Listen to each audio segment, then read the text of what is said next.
The fluorescent lights in the emergency bay at Cape Fear Valley Medical Center burned down with a sterile brightness that made every bruise, every frost mark, every unnatural stillness on Samantha Whitaker's body stand out as if the hospital itself wanted no secrets hidden. It was 3:00 in the morning, and the heart monitor beside the gurney showed only one merciless straight line as if mocking every effort the medical team had made so far. Samantha, 19 years old, a private first class in the United States Army stationed at Fort Bragg, lay motionless on the table, still wearing the gray PT uniform she had been found in. Her lips were cracked and blue, her hair stiff with ice, her fingertips bloodied, as if she had clawed at something until the very last second. A nurse called out code blue, and the air filled with a kind of controlled chaos, sneakers squeaking against tile drawers, slamming open the crash cart pushed forward like a lifeline on wheels. Doctor! Alan Cooper, the attending physician that night, leaned over the body with a focus sharpened by years of emergency medicine, but even his voice carried an edge of dread. 1 milligram epinephrine IV push now. Clear. The paddles pressed against her chest, and the first jolt of 200 joules made her back arch violently before she fell still again. The monitor flickered and then snapped back to a flatness that made the room feel heavier. Another shock. Clear. Her body jumped a second time, the smell of ozone from the defibrillator filling the air like the aftermath of lightning, but the monitor refused to yield. Dr. Cooper's jaw clenched, sweat rolling down despite the cool temperature of the ER. One more. Clear. The third shock jolted through Sam's chest, and for a heartbeat of silence, it seemed the world had already decided, but then a fragile tremor appeared on the screen, tiny peaks struggling to rise. Sinus tachycardia, weak, irregular, but real. A nurse shouted, "We have a pulse." The relief was brief and fragile, as if none of them dared to believe it would last. Sam's chest rose unevenly under the bag valve mask oxygen being forced into lungs that had already surrendered. Her eyes fluttered open, lashes crusted with frost gaze, unfocused at first, and then sharp enough to find the ceiling lights above her. Dr. Cooper bent closer, his voice low but urgent. "Private Whitaker, can you hear me? You were gone for 2 minutes. You came back against all odds." Sam tried to swallow, but her throat burned raw, every word tearing out like sand dragged across stone. "He locked me in the crate. My mom just watched." The words slipped through her lips, no louder than a breath, yet they cut through the room like a scalpel. Nurses froze in place. Dr. Cooper's pen halted mid-note. The words made sense, and yet did not, because they carried a truth that felt heavier than the death she had just escaped. For an instant, the only sound was the heart monitor now tapping out its fragile rhythm. Dr. Cooper looked at the wrists on the table purpled with deep bruises that spoke of hands gripping her too hard. He looked at the shredded skin on her knuckles notched as if she had beaten against steel until blood replaced strength.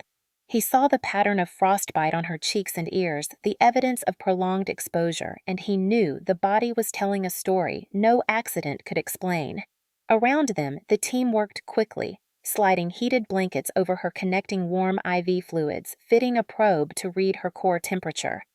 29 degrees Celsius, one nurse reported. Hypothermic, severe. Her body had been minutes away from irreversible shutdown. The room carried the antiseptic smell of alcohol wipes mixed with the metallic scent of blood from cracked lips and raw hands. It was a smell of survival, but only barely. Dr. Cooper glanced at the chart and at the clock on the wall. 3:10 in the morning. She had died and been dragged back into life, but the real horror was not in the flat line. It was in the whisper. "He locked me in. My mom just watched." His stomach twisted. He had worked with combat veterans, with accident victims, with children struck by illness. But this was different. This was betrayal carved into flesh. A 19-year-old soldier, someone sworn to defend her country, had nearly died, not in battle or training, but in her own home in something as degrading and unimaginable as a dog crate. The oxygen mask fogged with each shallow breath as Sam's eyes drifted shut again. not unconscious this time, but weighted with shame as if revealing her truth had cost more than her body could afford. Dr. Cooper turned to his team voice, steady even though his thoughts were not. Keep warming her. Watch for arrhythmia. She is not out of danger. But inside his chest, the words pulsed unspoken. Protect this girl. Protect her story. A nurse adjusted the IV and another replaced the defibrillator pads with fresh leads. The heart monitor continued its fragile beat proof that she still lived. Yet what echoed loudest in the room was not the monitor, but the whispered confession that had slipped out between breaths. In that moment, everyone present understood they had not just saved a life, they had stepped into something darker, a story no one wanted to believe but could no longer deny. Samantha Whitaker blinked again, her eyes glassy yet fierce, and her lips moved under the mask. No one leaned close enough to hear, but later, when she could speak, she would repeat it. And for now, the weight of her broken voice remained.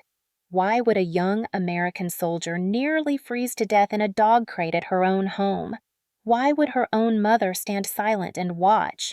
That unanswered question clung to the fluorescent-lit room, heavier than the smell of ozone and antiseptic, promising that the story had only just begun. The house on the quiet street in Fayetteville, North Carolina, looked ordinary from the outside. The lawn, though never manicured, was trimmed enough to pass casual inspection. The siding had faded and the porch sagged a little under years of weather, but nothing about it screamed danger. Neighbors saw a mother and two grown children living together, sometimes hearing laughter on the weekends when a football game played too loud on the television.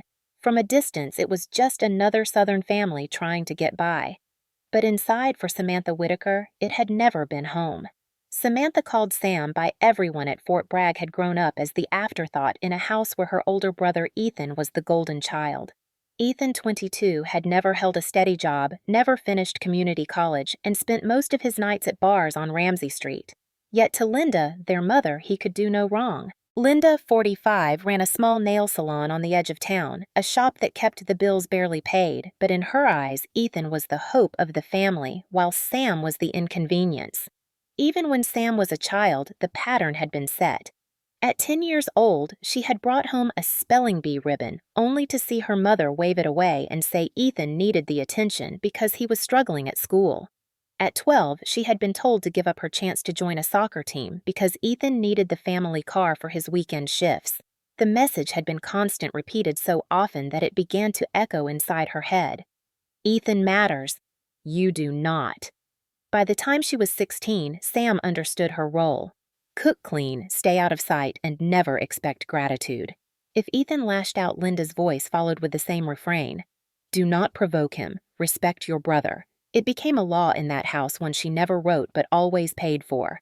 The resentment grew like a silent mold in the walls, thickening each year.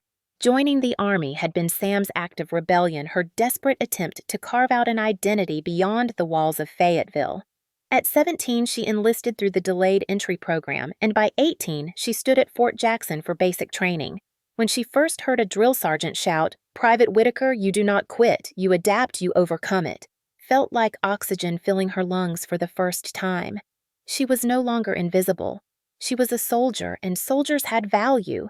She carried that pride with her when she was assigned to Fort Bragg, now renamed Fort Liberty, just a short drive from the very house she wanted to escape. It was cruel irony. She could see the world as a soldier, yet every weekend she came home, she was dragged back into the same suffocating dynamic. Sam had hoped her uniform would change how her family treated her.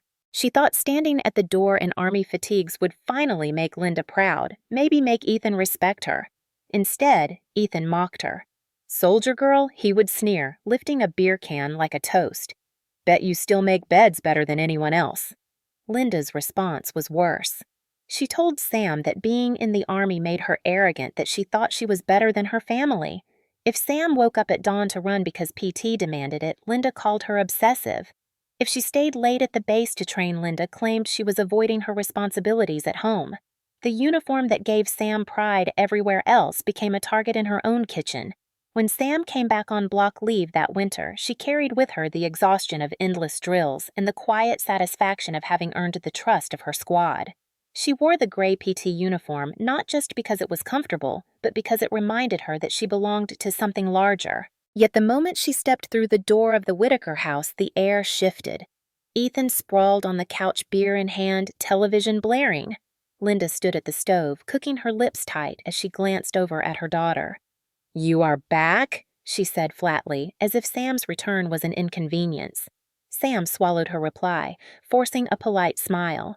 Over the weekend, she cooked, she cleaned, she tried to keep the peace. She told herself she would only stay a few days before heading back to the barracks where she felt like someone worth noticing. But the same patterns returned quickly. Ethan barked orders, Linda defended him, and Sam felt her chest tighten each time she swallowed her anger. The winter nights in Fayetteville were colder than usual, frost forming on the windows, and the chill inside the house matched the air outside. Sam remembered one night sitting at the kitchen table eating leftovers after everyone else had gone to bed. She thought of her battle buddy at Fort Bragg, who had once said that family can be the greatest source of strength, or the greatest chain holding you down. She had laughed at the time, but now the words echoed like prophecy. She looked down at her bruised knuckles from a recent training drill scars she had earned with pride and compared them to the scars Ethan had left over the years. One came from service, the other from cruelty. Both marked her, but only one made her stronger. By the time that December weekend arrived, Sam was stretched thin between loyalty to a family that never valued her and loyalty to the Army that finally recognized her. She wore her PT uniform as pajamas that night, partly out of habit and partly because it gave her a sense of armor. But no cloth could protect her from what was coming. Linda moved around the house with her usual cold efficiency, speaking more to Ethan than to her daughter. Ethan slurred insults under his breath, the sour smell of whiskey following him wherever he walked. Sam kept her head down, determined to endure just a few more days before returning to the base. Yet inside her chest, the resentment had grown into something sharp, something that would not stay buried much longer. What made it worse was the realization that in the Army she was respected for her resilience, yet in her own house she was treated as less than human. She had been praised during drills for pushing past exhaustion, for refusing to quit, for carrying gear heavier than herself. But at home, a dirty dish in the sink was enough to erase everything she had achieved. This was the toxic foundation that had led her to the hospital bed at Cape Fear Valley. A mother who ignored her achievements and defended her abuser. A brother who saw her only as a target for his frustrations. A house that turned every moment of pride into another opportunity to belittle her. As she lay in the hospital struggling back to life, these memories burned through her mind, connecting the flat line of her heart to years of flat lines in her family's support. It was not just the crate that had almost killed her. It was decades of being silenced, dismissed, and erased. The crate was the culmination, the final chapter of a book that had been writing itself since childhood. And though the hospital staff did not yet know all of it, the truth was clear to Sam. Her survival meant more than waking up. It meant facing the reality that her own family had been preparing her for this moment all along. The December evening in Fayetteville settled heavy and cold, the kind of night when breath hung in the air outside and the silence inside felt brittle enough to shatter at the slightest word. Samantha Whitaker had spent the afternoon preparing a meal for her family, a small attempt to create something warm in a house that had always felt cold. She cooked slow Southern barbecue seasoned with care sides of collard greens and cornbread dishes she had learned from neighbors and perfected during Army weekends when she experimented in the barracks kitchen. For a few hours, she let herself imagine that food could soften the edges of resentment, that perhaps even Ethan and Linda might appreciate her effort.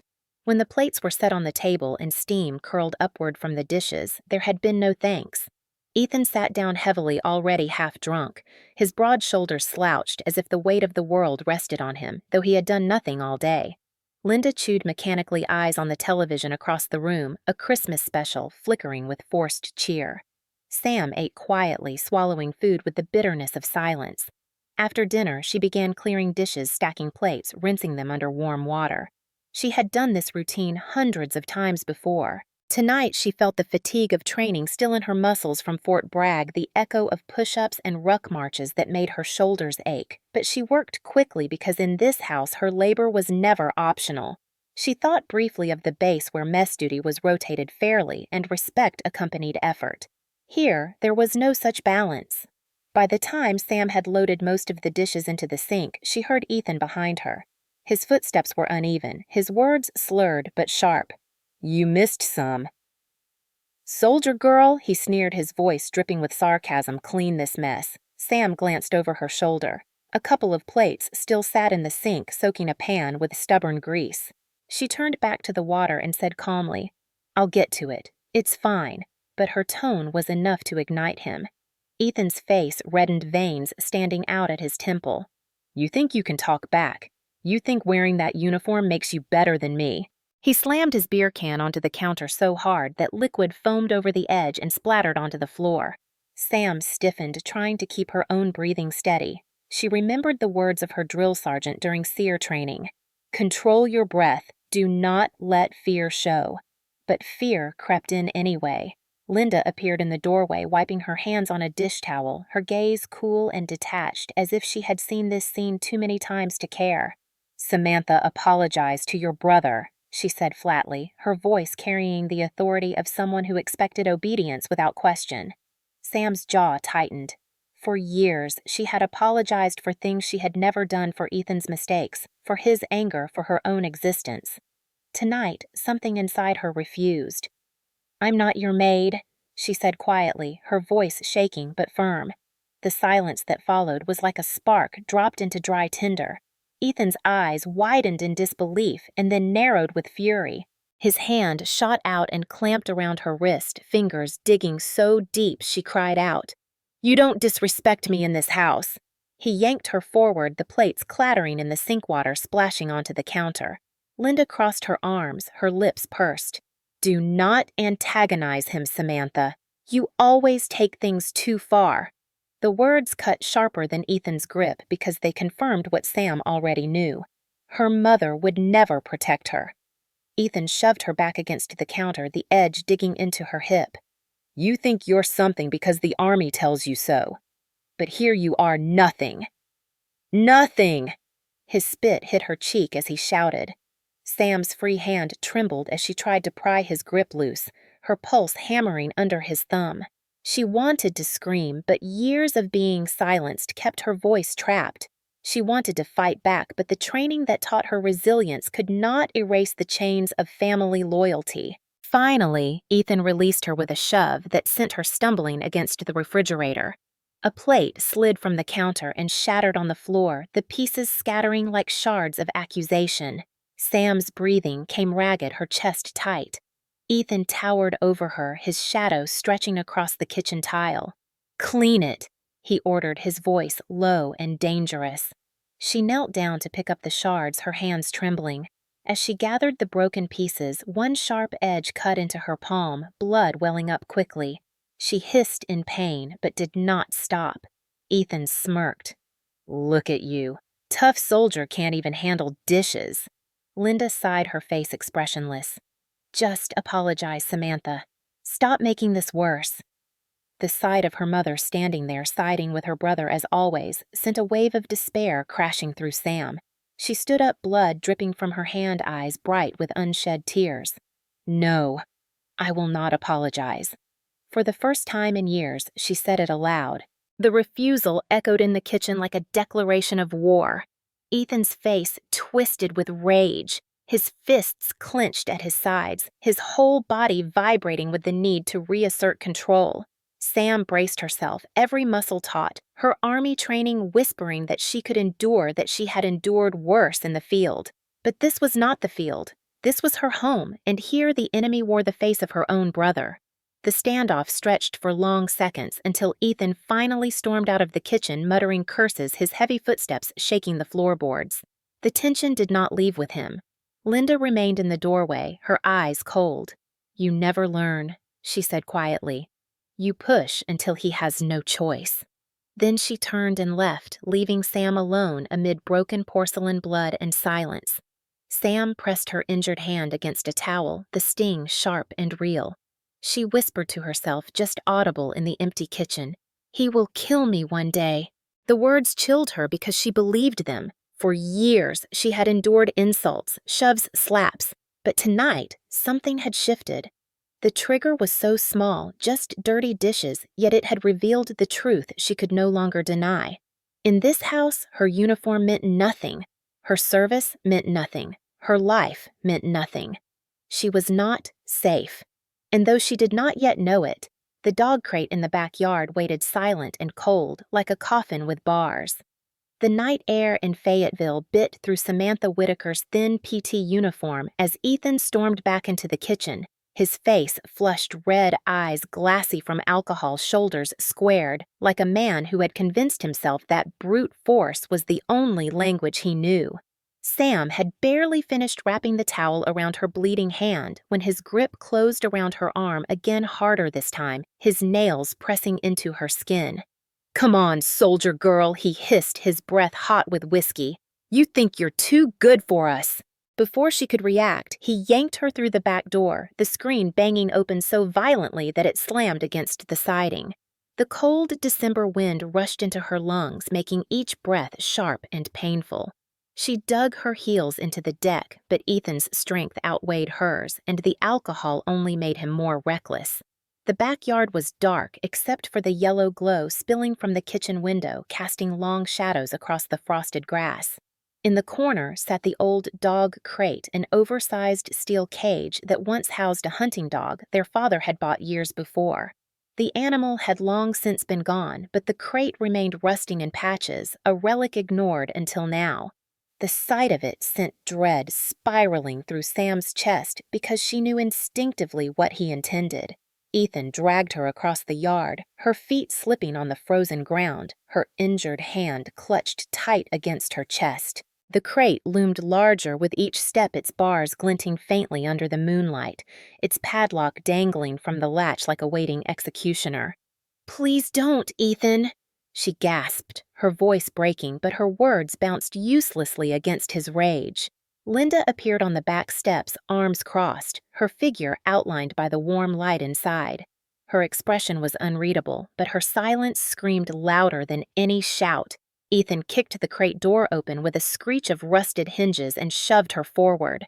Sam stumbled, her knees striking the frozen ground inside the crate, pain jolting through her legs. The metal floor was icy against her palms, every nerve screaming as the cold seeped through her uniform. She scrambled to her feet, tried to push past him, but he slammed the door shut with a clang that reverberated in her bones. The sound was final, brutal, as if the world had sealed itself against her. Her fingers flew to the bars, gripping them desperately, but she froze when she heard the snap of the padlock closing on the outside. It was not just a door anymore. It was a prison. Sam's breath came fast, fogging in the frigid air of the crate, her lungs tightening as panic surged. Ethan leaned close, his face inches from the bars, his grin twisted and cruel. "Maybe this will teach you some respect." His voice was low, mocking, filled with satisfaction. Sam's heart hammered in her chest, each beat echoing in her ears louder than the wind. She rattled the bars, her voice breaking into a cry. "I am a soldier. You cannot do this." But her words only seemed to amuse him.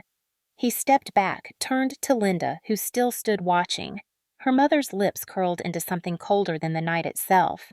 Maybe this will finally teach her. The betrayal landed heavier than Ethan's shove because in that moment, Sam realized there was no ally here, no protection, not even from the woman who had brought her into the world.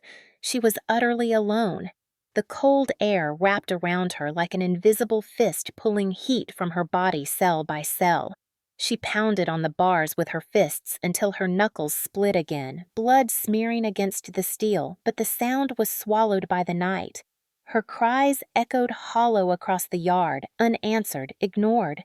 Ethan turned back toward the house, tossing the empty beer can into the grass, his voice carrying over his shoulder. "Let her stay there. Maybe in the morning she will be better." Linda followed him inside the door, shutting with a thud that cut her off from even the faint illusion of safety. Darkness closed in. Sam collapsed against the back wall of the crate, her chest heaving, her body trembling violently from both cold and fear. The air inside smelled faintly of rust and mildew, the remnants of the dog that had once lived there mingling with the iron tang of her own blood. She pressed her forehead to the bars, her breath fogging in uneven bursts.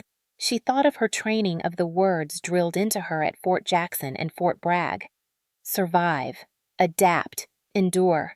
But this was no exercise. This was not the wilderness or an enemy battlefield. This was her own backyard, her own family, and that made the fight feel more impossible than any training scenario. Her vision blurred as tears froze on her cheeks, her teeth clattering so hard she feared they might crack. She tried to steady her breathing, whispering to herself, "Pain means you are alive. Remember that, Private Whitaker." She dug her nails into her palms, forcing herself to stay alert, but the cold gnawed deeper, numbing her fingers, her toes, her resolve.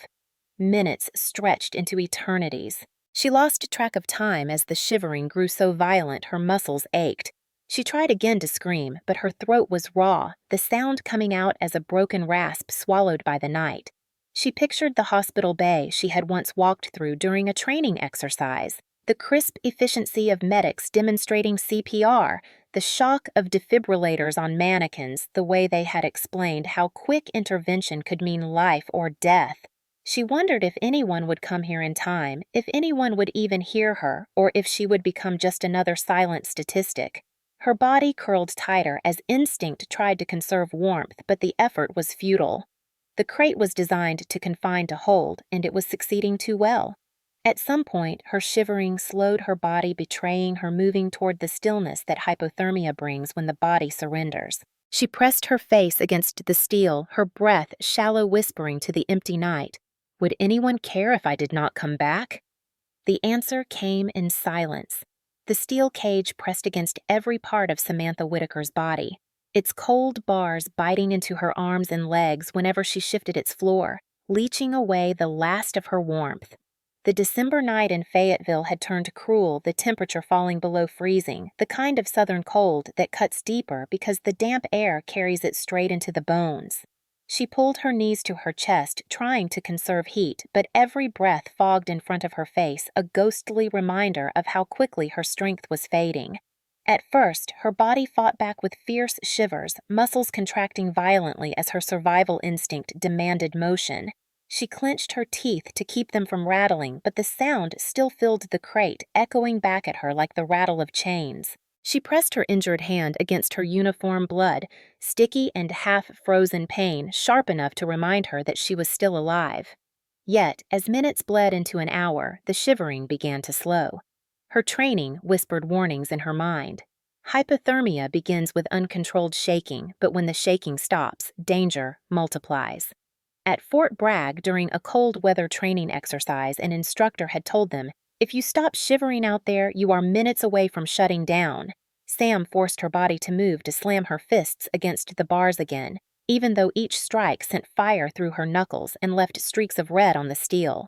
"Pain means you are alive," she reminded herself, repeating the mantra from CRA training, but her arms grew heavy, her hands numb, her movements sluggish. Her thoughts drifted, and with them came memories. She saw herself at 10 years old, clutching a drawing she had made in school, Ethan ripping it to shreds while Linda scolded her for tattling. She heard her mother's voice telling her she was dramatic, that she provoked him, that she should be grateful she even had a roof over her head. Each memory layered over the other until they blurred into one unbroken chorus of dismissal. It was as if the crate had not been built tonight, but had been constructed over years, bar by bar, excuse by excuse, until finally she was sealed inside. She closed her eyes, but the darkness inside the crate was no different than the darkness behind her lids. She saw flashes of Fort Jackson, the parade ground shimmering with heat, her drill sergeant's voice booming. Private Whitaker adapt, overcome. She remembered the pride swelling in her chest when she first wore her uniform, the sense that she was finally someone worth noticing. That pride felt distant now, like a dream dissolving in the frost. Her breath grew shallow, each inhale sharp and painful, each exhale a cloud that dissipated before her eyes. She pressed her forehead to the bars, the chill biting so deep it felt like fire. Her muscles began to stiffen, her joints locking as the cold robbed her of mobility. She tried to flex her fingers, but they barely responded, the tips blue and waxy.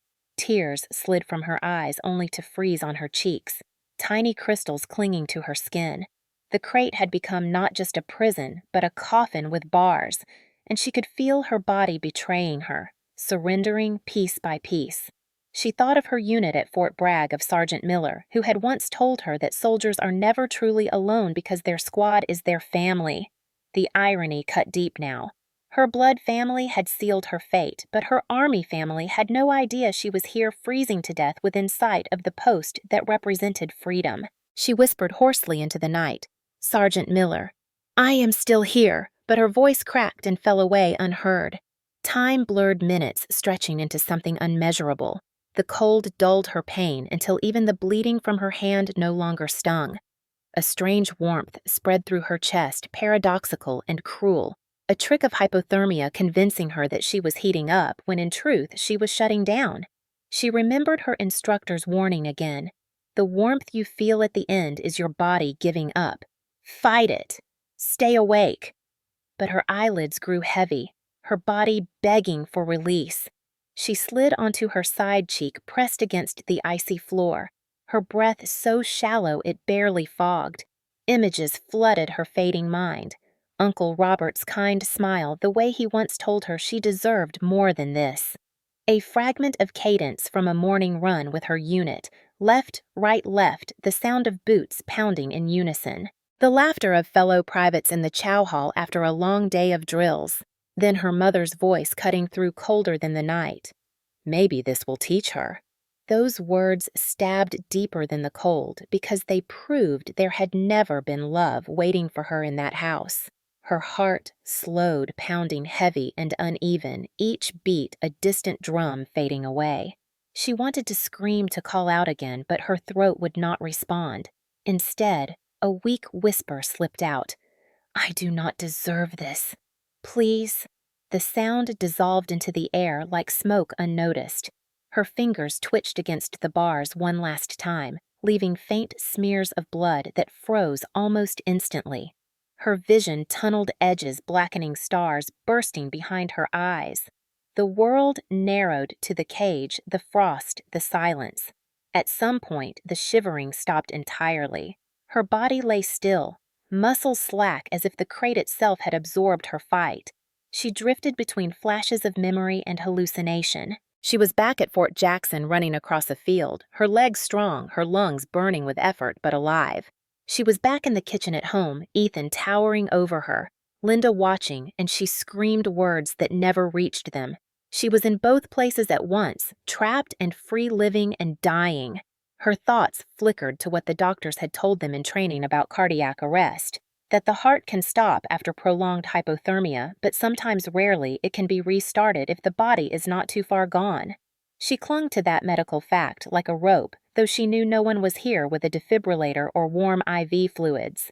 She imagined the sound of a monitor flatlining the crackle of a defibrillator charging the jolt through her chest. She whispered to herself, "You are not gone yet, Private Whitaker." But her body no longer obeyed. Her mind slipped further into darkness. She saw herself as a child curled in the closet hiding from Ethan's rage, heard Linda's voice telling her to stop being dramatic. She felt again the sting of a spatula Ethan had once thrown that left a scar on her arm. She remembered covering bruises with long sleeves at school. The memories swirled until they became indistinguishable from the freezing night around her. The crate had become the embodiment of every year of silence, every insult, every shove. The stillness grew. Her chest rose only slightly with each breath, then barely at all. The thud of her heart faltered, staggered, paused. Somewhere far away, a dog barked a reminder of what the crate had once been meant for, but it only underlined the cruelty of her fate. She was a soldier, a protector, yet here she was dying like an unwanted animal. Her final conscious thought was of Fort Bragg at sunrise, the American flag rising as cadence echoed across the field, the voices of her fellow soldiers strong and certain. She tried to whisper the cadence, left, right, left, but the words never left her lips. Darkness folded over her heavy and absolute. From the house came faint muffled sounds, the clink of glasses, the low hum of a television. Linda's laugh carried faintly through the walls.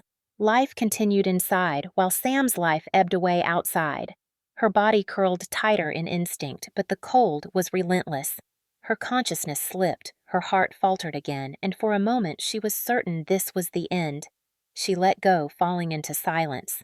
The night in Fayetteville had settled into that eerie silence, where even the wind seemed to hold its breath. In the house next door, Robert Johnson stirred from his half-sleep, restless, uneasy. He had gone to the garage to fetch firewood when he thought he heard something faint, a hollow metallic pounding, followed by a silence too heavy to ignore. He paused listening, but the sound did not repeat. His wife Elaine frowned when he told her. "That Mitchell boy has a temper," she said quietly, but something about Robert's expression told her this was not just family noise. At 11:30, he made the call to 911. The dispatcher listened carefully as Robert explained that he had heard banging from the Mitchell backyard and that it had stopped abruptly. Within minutes, Fayetteville Police Department dispatched a unit along with EMS. The red and blue strobes lit the street just before midnight, breaking the stillness. Officers approached cautiously, flashlights sweeping across the backyard. Their beams landed on the dog crate, its padlock gleaming cold in the light, and inside they saw the collapsed form of Samantha Whitaker, her skin pale and blue, her body curled unnaturally still. One officer cursed under his breath. "We need bolt cutters now." Another fetched the tool from the trunk, and within seconds they snapped the lock with a crack that echoed in the night. The door swung open, releasing a rush of frigid air and the smell of blood and rust. Sam's body slid limply into their arms, her head lolling, her lips purple, her skin ice cold to the touch. The EMTs moved fast, laying her on the stretcher, assessing vitals. No pulse, no respiration, pupils sluggish, patient unresponsive. Suspected hypothermia and cardiac arrest. The words fell heavy as they began compressions right there on the frost-covered grass. 30 compressions, 2 breaths, the rhythm steady and relentless, the sound of ribs creaking under pressure. An oropharyngeal airway was inserted, and an ambu bag attached one EMT squeezing air into her lungs in desperate cadence with the chest compressions. "Get an IV warm fluids. Let's go." They lifted her into the ambulance, the doors slamming shut as sirens screamed into the night. The stretcher rattled with each bump in the road, her body moving only from the compressions of the EMT above her. Core temperature measured at 29 degrees Celsius, dangerously low, far below survivable thresholds for long without intervention.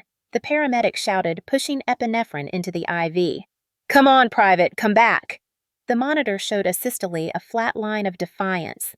Compressions continued, sweat beating on the EMT's forehead despite the chill of the night. At one point, a faint blip appeared on the screen, then disappeared again, mocking them with false hope.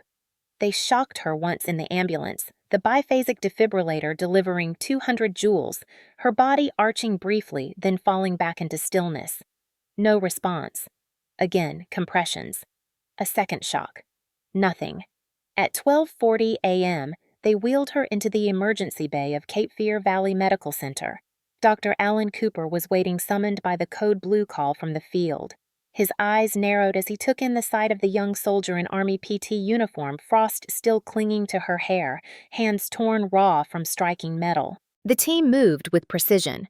Warmed IV saline running into her veins, heated blankets wrapped around her torso, a bare hugger machine blasting warm air across her chest. Compressions did not stop the sound of palms thudding into her sternum, filling the room. Dr. Cooper's voice was calm but forceful. Shock again. Clear. The defibrillator delivered another jolt, her back arching, the smell of ozone mixing with antiseptic. The monitor hesitated, then showed a faint, irregular line. Sinus tachycardia weak but present. A nurse called out. "We have a pulse." It was thready, barely there, but it was life. The oxygen mask was secured over her face, fogging with each shallow breath. Dr. Cooper listened to her chest nodding as air moved reluctantly through chilled lungs. Her core temperature was climbing slowly, 30 degrees, then 30.5. The danger was not over, but the spark had returned. He glanced at the clock. She had been in arrest for minutes that should have sealed her fate. "Most people don't come back from this," he muttered, half to himself, half to the team. But Samantha Whitaker had. Her eyelids fluttered, lashes stiff with ice, and for a moment her eyes opened glassy and unfocused. Dr. Cooper leaned close. "Private Whitaker, you're at Cape Fear Valley. You're safe. Do you hear me?" Her lips moved under the mask, cracked and trembling. "He locked me in the crate. My mom just watched. The words came out ragged but clear enough to freeze the room more than the night air ever could. Nurses exchanged glances, the weight of what they had just heard heavier than the flat line that had nearly taken her. Dr. Cooper ordered continuous warming and close monitoring. They inserted a Foley catheter with warm saline irrigation, wrapped her in more heated blankets, watched the monitor like hawks. Her pulse steadied, still weak but holding. Sam drifted back into unconsciousness, her body too depleted to remain awake, but the evidence of her ordeal was carved into her flesh and bone. Her bruised wrists, her torn knuckles, her frost-bitten skin all told the story, even if she had not whispered it. By 3:00 a.m., the monitor beeped in a more regular rhythm, oxygen saturation climbing slowly. Relief rippled through the room. Against all odds, she had been pulled back. The paramedics who had worked on her in the field stood in the corner, shaking their heads in disbelief. One muttered, "I thought we lost her." Another said softly, "She's tougher than anyone I've ever seen." Dr. Cooper finally stepped back, wiping his forehead, his mind replaying her words. "He locked me in. My mom just watched. They were not the ramblings of confusion. They were the first testimony of a crime. He wrote them down in the chart, word for word. The night had nearly claimed her, but instead it had delivered something else. A soldier had been found locked in a dog crate, frozen nearly to death, and now lived to tell it. The shock of her resuscitation was a miracle, but the truth waiting behind it was darker than any flat line. The sterile hum of Cape Fear Valley Medical Center's intensive care unit filled the room where Samantha Whitaker lay, her body wrapped in heated blankets, a faint, beeping monitor keeping rhythm with her fragile pulse. She had survived the impossible, but survival came with no guarantee of peace. At dawn, the automatic doors slid open, and in walked Ethan Whitaker, shoulders squared with false bravado, and behind him, Linda, her face arranged in a mask of maternal worry that fooled no one paying close attention. They approached the nurses' station with practiced calm. We came as soon as we heard Linda told them, her voice syrupy with feigned concern. She must have locked herself in the crate by mistake. She gets distracted, always has. Ethan chimed in, his tone smooth, but his eyes darting nervously. She has been unstable ever since she joined the Army. PTSD or something, you know how it is. One nurse frowned but said nothing, charting vitals. Inside the room, Sam stirred the oxygen mask, fogging slightly with each shallow breath.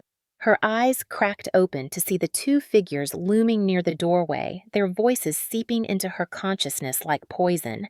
Linda stepped closer, clasping her hands together. "Sweetheart, you scared us so much. Why would you do something so careless?"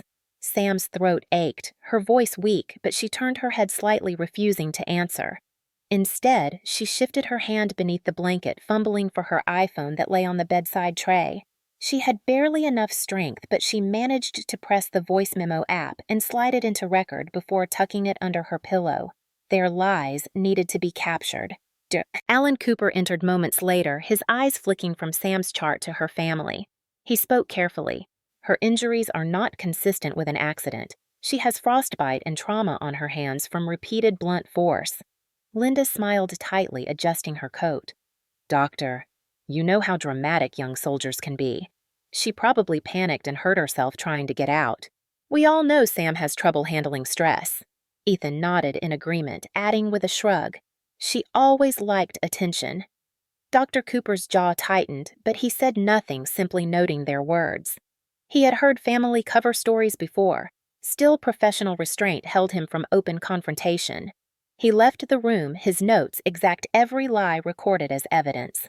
An hour later, the door opened again, and Sergeant James Miller from Fort Liberty stepped inside his uniform, pressed his presence commanding. He had been notified through Army channels that one of his privates had been hospitalized under suspicious circumstances. His eyes scanned the scene, the bruised soldier, the hovering family, the nurse charting quietly in the corner. Miller's voice was firm. "Private Whitaker, you're not alone. The Army takes family violence seriously. We will report this." Linda stiffened, her polite mask cracking. "Sergeant, this is a misunderstanding. My daughter has always had difficulties. The Army has made her worse." Miller ignored her, moving to Sam's bedside, his voice lowering. "Regulation 60818 requires family advocacy program involvement when a soldier is abused. CID will be informed. Sam's chest tightened with relief even as tears pricked her eyes. For the first time since the crate closed, she felt she was no longer invisible. She whispered through the mask, "Thank you, Sergeant." Her words barely audible but strong enough to matter. Ethan bristled his fists, clenching at his sides. "She is lying. She locked herself in, just like Mom said." Sergeant Miller turned his gaze on him sharp and unwavering.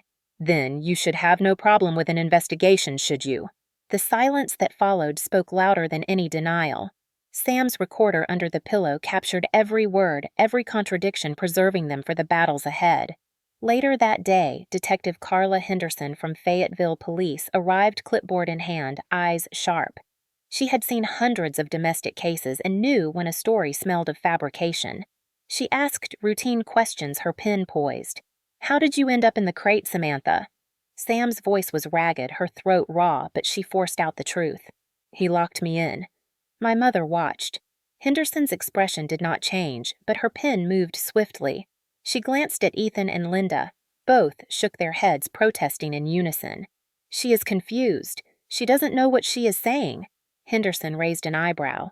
"We will let the evidence speak." Her tone carried finality. As evening fell, Linda returned alone, slipping into the room while nurses rotated shifts. She leaned down, her face inches from Sam's. Her voice was sugar-laced with steel. "You must not make this into something it isn't. People are already whispering. If you insist on wild stories, it will destroy this family. Think about David. Think about me. Think about our name." Sam stared at her through swollen eyes, silent, letting the recorder hidden beneath the pillow capture every poisonous syllable. Linda sighed, straightened, and whispered one last dagger. "If you betray this family, you will regret it." Then she turned and walked out, her heels clicking on the linoleum. Sam's pulse raced, but she forced her breath to steady. Fear had been her constant companion, but now she felt something stronger, defiance. She was no longer the invisible daughter or the obedient sister. She was a soldier who had survived what should have been unsurvivable, and now she had proof. The gaslighting that had silenced her for years was now ammunition. Every false word, every threat, every denial was being captured, transformed from manipulation into evidence. The night nurse entered to check vitals, and Sam closed her eyes, pretending to rest, but inside her mind burned with a quiet fire. They thought she was still their scapegoat. They did not realize the war had already begun. The hours in the hospital blurred into one another, fluorescent lights, never dimming, nurses checking vitals with quiet efficiency monitors keeping steady time. Samantha Whitaker lay weak, but her mind worked constantly, every beat of her fragile pulse reminding her that silence would kill her faster than hypothermia ever had. She replayed her mother's words in her head, each syllable dripping with manipulation, each threat cementing her resolve.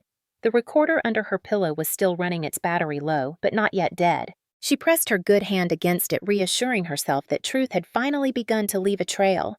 Detective Carla Henderson returned the following morning, this time with a more deliberate focus. She asked Sam again what had happened, careful, steady. Sam's voice cracked, but she repeated it without hesitation. "Ethan locked me in the crate." My mother watched. Henderson asked her to describe the crate, the lock, the sequence of events. Sam detailed everything, the rusted bars, the master lock snapping shut, the way Linda had stood on the steps and said, "Maybe this will teach her." Henderson nodded, then asked to see her hands. Sam lifted them with effort. The bandages were soaked in antiseptic, but still revealed bruises across her knuckles and lacerations where she had pounded on steel until her skin tore. Henderson photographed them, each click of the camera sounding like a nail in the coffin of Ethan and Linda's lies. Dr. Alan Cooper entered, then carrying a typed report. He handed it directly to Henderson. "Injuries consistent with forced confinement. Core temperature of 29 degrees Celsius upon arrival, not consistent with self-exposure. Hands show blunt trauma from striking a hard surface." He did not embellish, he did not speculate. His words were clinical, irrefutable, the kind of testimony juries could not dismiss. Henderson's eyes sharpened as she read. "This matches what she told me." She glanced at Sam. "You have allies, Private. Do not forget that." That afternoon, Sergeant James Miller returned his uniform crisp, his posture unyielding. He brought with him another soldier specialist, Aaron Lopez, an IT technician from Fort Liberty. Miller leaned down to Sam's level. "We are backing you. Regulation 608-18 demands it. CID will open a file." Sam's throat tightened with gratitude as Lopez produced a small laptop. He took her phone, gently careful not to disturb the IV lines, and copied the audio recordings to multiple encrypted drives. "We will store copies on base servers. If they try to get rid of your phone or wipe it, the evidence remains." Sam closed her eyes briefly, relief washing over her. Years of being silenced had taught her that words could vanish, but now every word was preserved, multiplied, shielded by people who had no stake except duty and integrity. Later that evening, Robert Johnson, the neighbor who had first called 911, came to the hospital.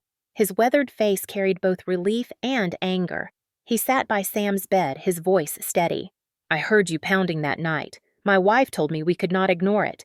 Then I heard your mother's voice. She said maybe you needed to learn." Sam's breath caught at his confirmation tears prickling her eyes. "Will you testify?" she whispered. Robert nodded without hesitation. "I already spoke with Detective Henderson. I will tell the truth no matter what. You are not alone in this." For the first time, Sam felt a lattice of support forming around her. Doctor, detective, sergeant, neighbor, all holding strands of truth that when woven together could not easily be torn apart. She thought of her army training again, the way they drilled teamwork into every drill, every run. Alone you were vulnerable. Together you were unstoppable. The days stretched on with recovery. Her frost-bitten fingers ached, wrapped in careful dressings. Her body slowly regained strength, but nightmares haunted her whenever she closed her eyes, the clang of the crate door, the snap of the padlock, her mother's voice approving the punishment. Each time she jolted awake, she whispered into the dark, "I am still here." Henderson returned with more questions, and Sam gave more answers, stronger each day. She described the way Ethan smelled of alcohol, the rage in his eyes, the shove that sent her sprawling. Henderson took meticulous notes. Every detail mattered. Every inconsistency with the family's story would become leverage. Meanwhile, Sergeant Miller kept the Army machine moving. He reported the case formally to the Family Advocacy Program. Counselors from Fort Liberty visited Sam, explaining that the military had an obligation to protect its soldiers, not just from battlefield dangers, but from family violence. They reassured her that if she needed safe housing or financial support, the Army would provide it. "You are a soldier," Miller reminded her. "We do not leave our own behind." Specialist Lopez continued working quietly. He combed through metadata timestamps, ensuring the recordings would stand in court. He also created backups stored on military-grade encrypted drives. Sam watched him work with tears threatening to fall. No one had ever gone to such lengths to preserve her words. One evening, Linda and Ethan returned, trying again to spin their narrative. Linda leaned close, her tone soft for anyone listening, but sharp in Sam's ears. "Just tell them you were tired, distracted. Say you locked yourself in by mistake. If you betray us, you will regret it," Ethan added with a smirk. "You scared us, little sister. Stop making a scene."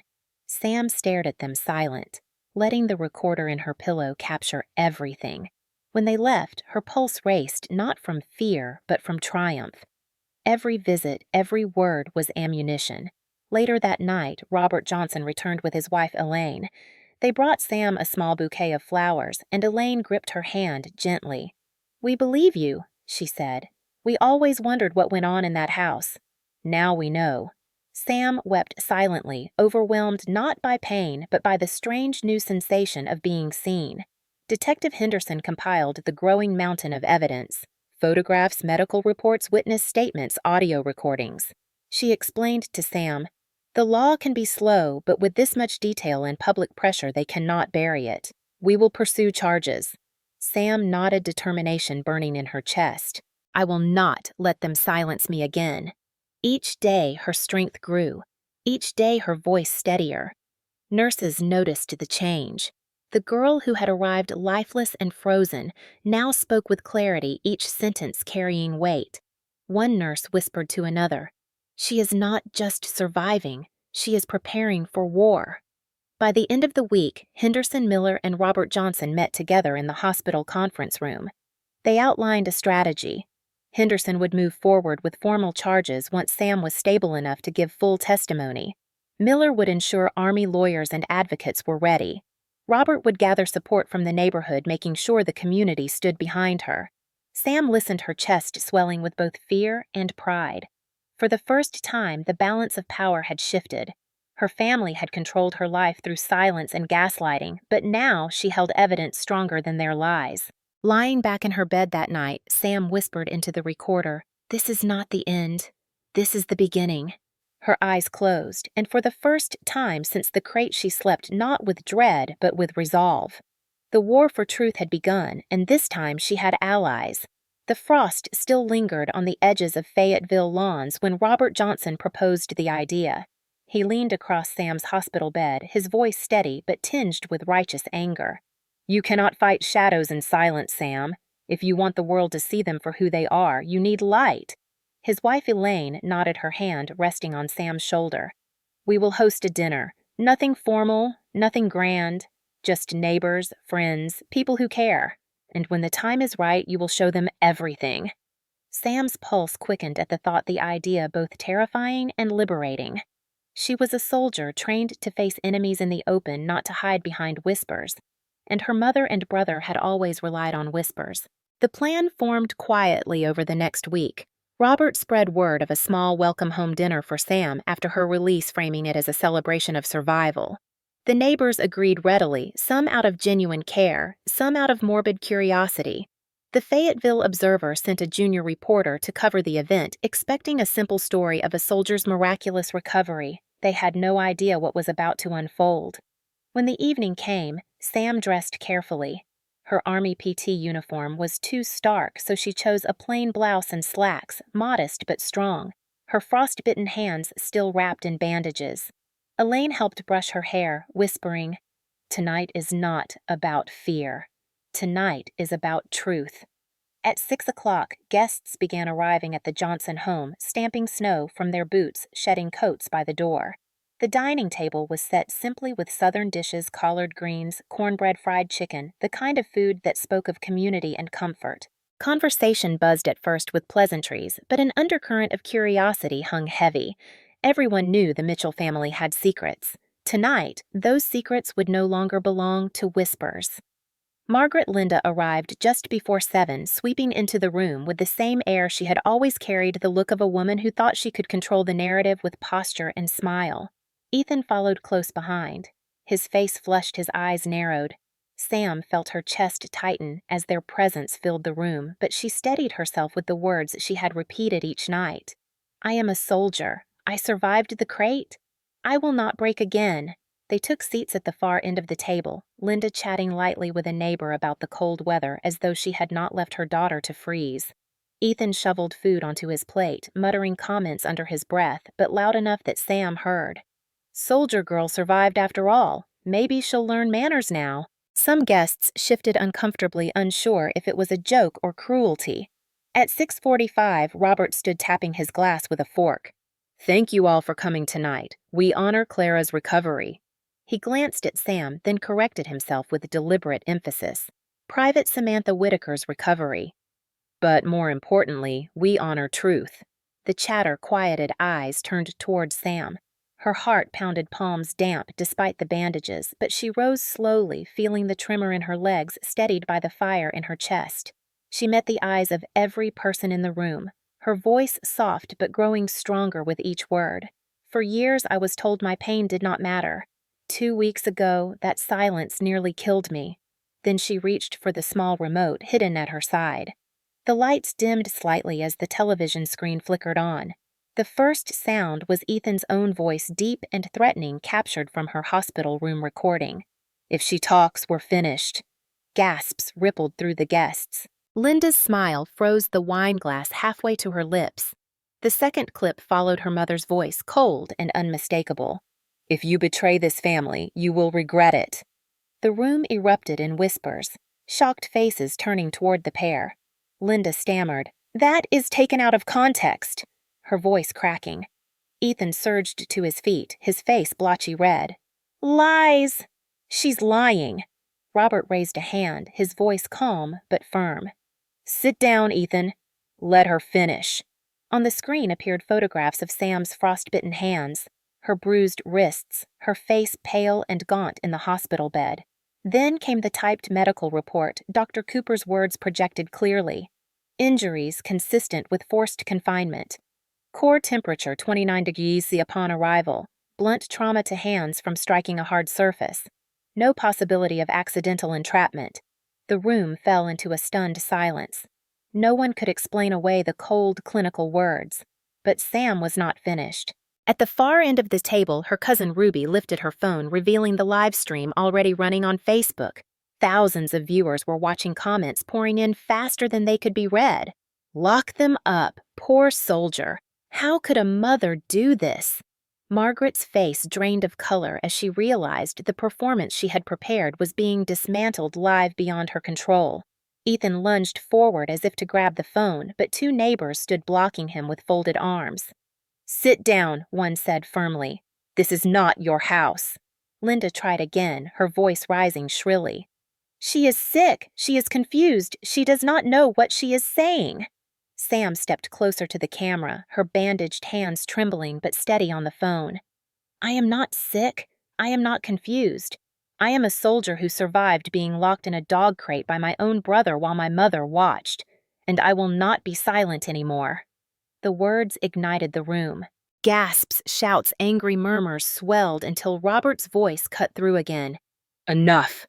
Let the truth speak. Outside, headlights flashed as more cars pulled up. Reporters from the Fayetteville Observer had been tipped off, cameras already rolling before they even reached the porch. Within minutes, local news was broadcasting live, the feed mirrored across social media. Neighbors who had long suspected but never spoken stepped forward. Mr. Miller recounted hearing the pounding that night. His wife added quietly, "We heard Margaret say, maybe this will teach her." Each testimony built a wall of truth too high for Linda's gaslighting to scale. By 8:00, the story was headline news. Local woman claims family tried to freeze her alive. Soldier survives torture by family. The live stream viewer count climbed into the tens of thousands, comments scrolling faster than eyes could follow. Some skeptical voices appeared. Why didn't she leave years ago? Families fight all the time, but they were drowned by outrage. This is attempted murder. Justice for Sam. Silence is not survival. Margaret crumpled into her chair, her hands, shaking her mask of control, shattered. Ethan paced like a caged animal, his fists clenched, his jaw tight. The tension snapped when a knock thundered at the door. Fayetteville police officers entered, led by Detective Henderson. Her eyes scanned the scene, the television still playing evidence, the live stream, the pale soldier standing tall. She turned to Ethan and Linda. We need to talk. Ethan spat curses, but officers moved quickly, restraining him before he could reach Sam. Margaret pleaded, her voice shrill. But this is family business. Henderson's reply was cold steel. Attempted murder is not family business. As the officers led them away, cameras captured every step, the flashing lights painting the snow red and blue. The crowd outside chanted, "Lock them up," their voices rising in the cold night air. Inside, Sam stood trembling, not from fear, but from the overwhelming release of years of silence breaking. Her body still bore the scars, but her voice had become unbreakable. She whispered into the live stream one final sentence. The crate did not bury me. It freed me. The courthouse in downtown Fayetteville rose gray and imposing against the winter sky, its stone steps slick with frost on the morning the trial began. Cameras lined the sidewalks, reporters clustering near the entrance, their breath visible in the cold air as they jostled for position. Banners hung on the barricades erected by police read "Justice for Sam," some hand-painted by neighbors who had once passed the Mitchell home without a second glance. Now the entire town seemed to hold its breath. Samantha Whitaker arrived with Sergeant Miller on one side and Robert Johnson on the other. Her uniform was pressed to the Army insignia on her chest, gleaming under the pale light. The frostbite scars on her hands were still visible, bandages long gone but discoloration lingering. She walked slowly but steadily, each step a declaration that she was no longer the invisible daughter shoved into silence. She was a soldier walking into battle, this time with the law as her shield. Inside the Cumberland County courtroom, the atmosphere was thick with tension. Ethan sat at the defense table, his bulk hunched, his jaw set in a permanent scowl. Linda sat beside him, her hair neatly styled, her face composed, but her eyes darting nervously. Their attorneys whispered in their ears, flipping through folders, but the weight of public opinion pressed hard against them. Every seat in the gallery was filled: neighbors, journalists, advocates for domestic abuse, survivors, soldiers from Fort Liberty who came to support their fellow private. Sam took her seat at the witness stand when called, her spine straight, her voice steady despite the tremor in her chest. The prosecution laid out its case with precision. First came Detective Henderson, who described arriving at the hospital, hearing Sam's statement, and collecting the recordings. Then, Dr. Alan Cooper testified, his calm voice resonating as he explained the physiological toll of hypothermia. Her core temperature was 29 degrees Celsius. Most patients do not return from that. The injuries to her hands indicated repeated trauma from striking a hard surface. These findings are not consistent with accidental entrapment. The jury scribbled notes, their eyes fixed on the defense table. Next, Robert Johnson and his wife Elaine took the stand. Robert's voice did not waver as he recounted the night he heard pounding through the wall the words he heard Linda speak. Maybe this will teach her. Elaine's quiet confirmation carried even more weight. For years, they had lived beside the Mitchells, aware of Ethan's temper, uneasy with Linda's sharp tongue, but unsure until that night how deep the cruelty ran. When Sam was called, the room grew silent. She walked to the stand, raised her hand, and swore to tell the truth.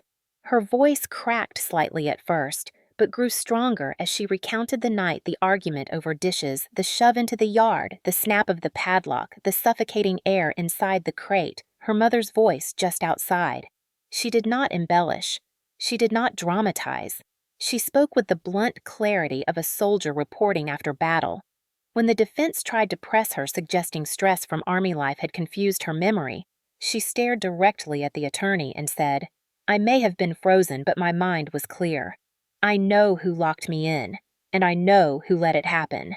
The jury shifted, their expressions hardening against the defense. The recordings played next, Ethan's voice low and threatening. "If she talks, we're finished." Linda's cold warning. "If you betray this family, you will regret it." The courtroom gasped, some in disbelief, others in anger. The live stream footage from Robert's house was then introduced the moment Sam had stood trembling but unbroken, her words broadcast to tens of thousands. The defense squirmed, objected, but the judge overruled. The evidence was too strong, too direct. After 2 weeks of testimony, the jury deliberated less than a day. When they returned, the foreperson stood reading the verdicts. Ethan Mitchell, guilty of attempted murder. Linda Mitchell, guilty of complicity and obstruction of justice. The sentences were harsh. Ethan to serve 20 years, Linda 10. The judge's voice was firm. Family is meant to protect, not destroy. This court will not allow violence to hide behind the word family. Sam closed her eyes as tears streamed down her cheeks. Not tears of despair, but of release. For the first time, the law had spoken for her, not against her. Reporters flooded the steps of the courthouse as Ethan was led away in handcuffs, his face twisted with rage, shouting words drowned by the crowd. Linda walked silently, her head bowed, her name and reputation in ashes. The crowd outside applauded as Sam emerged, Sergeant Miller at her side. Cameras flashed, microphones thrust forward, questions shouted. "How do you feel, Private Whitaker? What does justice mean to you?" She paused on the steps, her breath visible in the cold air, then spoke clearly. "Justice means that silence no longer protects the abuser. Justice means that survivors are not invisible. And justice means that I, a soldier, survived not only the cold of a crate, but the coldness of those who should have loved me." The words replayed across television screens that night, anchors shaking their heads at the cruelty but praising the resilience. National outlets picked up the story, labeling it "Soldier Survives Dog Crate Torture by Family." advocates for domestic violence, survivors cited Sam's case as proof of how dangerous silence could be. Fort Liberty released a statement praising her courage and resilience, noting that her perseverance reflected the Army values of loyalty, duty, respect, selfless service, honor, integrity, and personal courage. Back on base, Sam was welcomed by her unit with quiet pride. Sergeant Miller clasped her shoulder firmly. "You are still standing, Private. That is what matters." Counselors from the Family Advocacy Program began sessions to help her process the trauma, chaplains offering spiritual support, fellow soldiers dropping by her barracks to check on her. She was not just another private now. She was a symbol, a reminder that the Army looked after its own. Weeks later, she stood on the PT field at dawn, the frost crunching under boots, her breath clouding in the cold air. Her platoon chanted cadence as they ran. She took her place at the front, her voice strong, leading the rhythm. Left, right, left. She heard herself improvise a line, half chant, half declaration. I survived the crate. I survived them. Now I lead myself. The soldiers behind her picked it up, voices echoing into the Carolina morning. The words were not regulation, but no one stopped. They all understood. Life after the trial was not without shadows. Nightmares returned often, the clang of the crate door echoing in her dreams, the suffocating darkness pressing against her chest. Therapy helped, though the scars would always remain. Yet with each session, each conversation, the weight lifted slightly. She began to cook again tentatively at first, stirring pots in the barracks kitchen, seasoning dishes to her own taste without fear of criticism. Cooking transformed from servitude to healing, every meal shared with comrades, reinforcing that food could be about care, not control. Sam moved out of the Whitaker house, permanently securing her own small apartment near the base with Army assistance. She painted the walls a soft shade of green, planted flowers on the balcony-filled shelves with books she had never been allowed to read at home. For the first time, she woke to silence that felt safe, not threatening. She hosted small gatherings, fellow soldiers and neighbors, sharing simple meals, laughter filling the rooms where once only fear had lived. The anniversary of the trial brought reporters again, but this time Sam agreed to an interview on her terms. She spoke slowly, clearly. Survival is not just living through the worst night of your life. It is choosing to live after it. My family tried to erase me, but I am still here. I am not invisible anymore. The segment aired across local and national channels, messages flooding in from strangers who saw themselves in her story. Survivors of abuse wrote letters thanking her for her courage. One woman said, "I left my husband today because you gave me the push I needed." Another said, "My daughter told me the truth after seeing your interview." Sam kept those letters in a small box, each one a reminder that her pain had been transformed into a beacon for others. She knew healing would never be linear, but each step forward mattered. Each time she stood in front of others and told her story, she reclaimed another piece of herself. One quiet evening, she returned to Robert and Elaine's home for dinner. They sat around the same table where months before she had exposed her family to the world. This time, there was no tension, no fear, only warmth. Elaine served cornbread. Robert poured sweet tea, and Sam smiled genuinely, the kind of smile she had thought she would never feel again. She raised her glass slightly, to survival, to truth, to freedom. They clinked glasses softly, the sound echoing like a benediction. Later that night, Sam stood alone on her balcony, the lights of Fayetteville twinkling in the distance, Fort Liberty's silhouette visible against the horizon. She whispered into the cool air, "I am alive. I am free. I am not afraid of the cold anymore." The wind carried her words away, not to silence, but to the wider world she now belonged to, a world where her voice mattered, where justice had spoken, and where her rebirth had truly begun.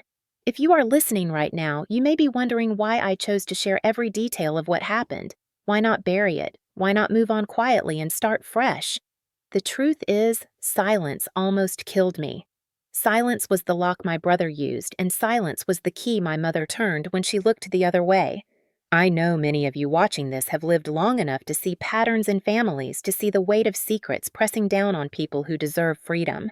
And I know many of you have kept your own stories hidden, thinking it would protect someone's reputation, or that no one would believe you, or that it was simply too late.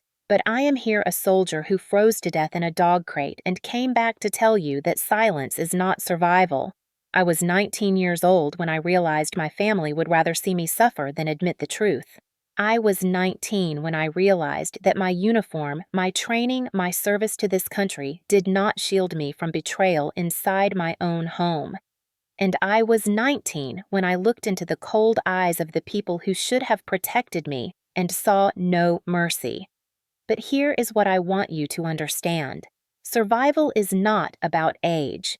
It is not about rank. It is about finding the moment when you say enough. It is about deciding that your voice matters more than someone else's comfort. For the men and women over 50 listening, you carry decades of experience, wisdom carved out of hardship. Many of you have lived through losses, through betrayals, through family fractures that left scars invisible to everyone else.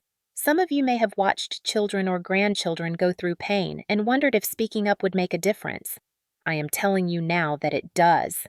The Johnsons, my neighbors, chose to listen that night. They chose to dial 911.